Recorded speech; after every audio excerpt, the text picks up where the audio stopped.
listening to the younger members of our family, I guess these old people have memories like to tell stories. So I'm old enough to tell stories. I guess what I'm saying to you who are in this struggle is not new. You may be new, the struggle is not. I remember after I left jail the first time, and I was so excited I was going to drop out of school. And several classmates did to do this full time, march, protest, and go to jail. And Dr. Sam Proctor suggested, first of all, Mike, who y'all love so much, Mike, he's talking about Dr. King, he has a PhD. He's laid the groundwork in history and philosophy. He knows where this thing is going. And so you stay in school so you can be a long distance runner, not just an episodic runner.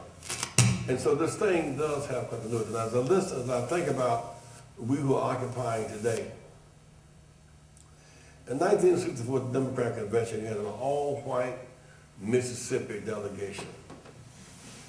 The big protest at that time was to get the Mississippi Freedom Democratic Party a seat at the convention in Atlantic City. And after all the protests took place, they got 2 seats for the Mississippi Freedom Democratic Party, so it would be all white, and wouldn't let Franklin Little Hammer have one of them. But we won that battle to open up the process. By 7-2 with the Gordon McGovern, we unseated them, did a delegation in Chicago and Miami. Because we were fighting for proportionality, we kept on moving. By 1968, should I say 68, it blew up in our face because at a meeting like this, and people say that they told blacks, don't vote. They had big don't vote campaigns arguing. Nixon and Humphrey, both racist, don't vote for racists. That was the angle used and I used in the game bangers. They told young whites, don't vote for Humphrey or Nixon because Humphrey, he's a little better than Nixon. He left Johnson too slow to be the anti-war.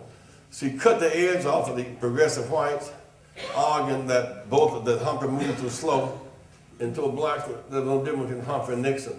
When all that confusion ended, Nixon won by 500,000 votes. That's deep in my mind how they schemed on both of us. You know, it's a different rationale to figure out a way to lose, and we lost. In 72, I said we unseated daily because under the government we began to change the rules to make the delegations more multicultural. We kept going. By 84, when we first ran here in Iowa, it was that winner take all thing. I get 49.9, you get 50.1, you get 100. On that theme of winner take all, Hillary Clinton won California, Texas, Ohio, and Pennsylvania barely. On the winner take all, she'd have been the winner.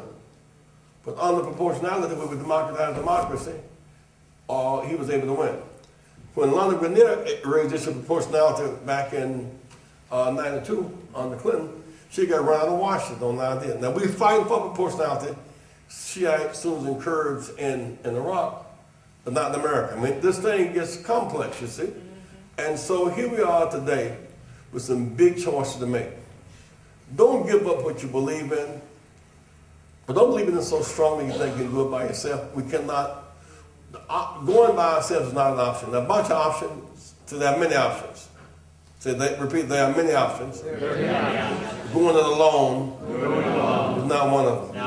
You cannot get so angry until we leave the family to achieve our collective interests. And so my point is, as we look at where we're going, there are some issues that, as I said, may or may not involve you voting for whomever you want to vote for. But now look at the student loan debt crisis. We need to have some massive campus rallies on student loan debt forgiveness. Just stay right there.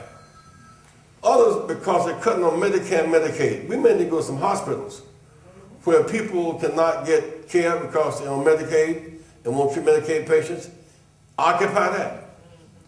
It may be going down to a bank that engaged in the subprime predatory lending scheme and take folks' house. Reverend, it may be 4 members of your church who are about to be put out, and church don't let them take them. I mean, there are many ways, there's so much room to fight the issues, we need not fight each other. there's more cotton to be picked than we got cotton pickers. So there's more cotton to be picked. We got cotton pickers. There are more fights to be fought than we got fighters. So we got room for each other. Now we can learn from each other certain ways on how to organize to get to our purpose. But this room here today explains why it may be more convenient not to have these black preachers get up here and get the preaching on you. But except they got people. You got the idea, they got people. So we need each other. All these talents must somehow find common ground for us to win. We all want to end corporate greed. We all want to end corporations as a person to vote. We all want to end voter suppression. We all want to end student loan exploitation. We all want to end unnecessary, expensive wars. We all want to wipe out malnutrition without wiping out the malnourished. We all want women's right to self-determination. We all want racial justice and gender equality. Now, y'all, that's a lot to agree on. If we stay pretty close to that, we're going to change the body politic, because politicians have an amazing way of getting from the lines, and that's what I was saying all the while. If enough of us are moving down the road, you look up and find some, want you care? People say, that's what I was trying to say all the time. And so if we have the right idea, Dr. King and Rosa Parks, that was two, plus MIA, and they kept getting bigger. They got too big to dismiss. And so now we have a movement called Occupy. We have an idea called Occupy. And let's make it so big it can't be ignored. Friends, I'm glad to have been home with you today. I look forward to keep occupying. And at some point in time, we're going to occupy streets, jail cells, and we're going to occupy voter booths. We also plan to send Gingrich back home on the midnight train to Georgia. We will not allow the 10th Amendment to undermine the half-century work. We have fought too long and too hard to misread what the stakes are. And so, friends, make your choice. I made mine, but my choice is my choice. But whatever we can do, we'll say we're closer to each other than we are far apart. No matter what angle we see. We support the occupation movement.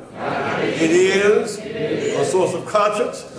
It is the canary in the mind that young America must not cease fighting and must not let Occupy go away until there's economic justice. Thank you, friends. Thank you.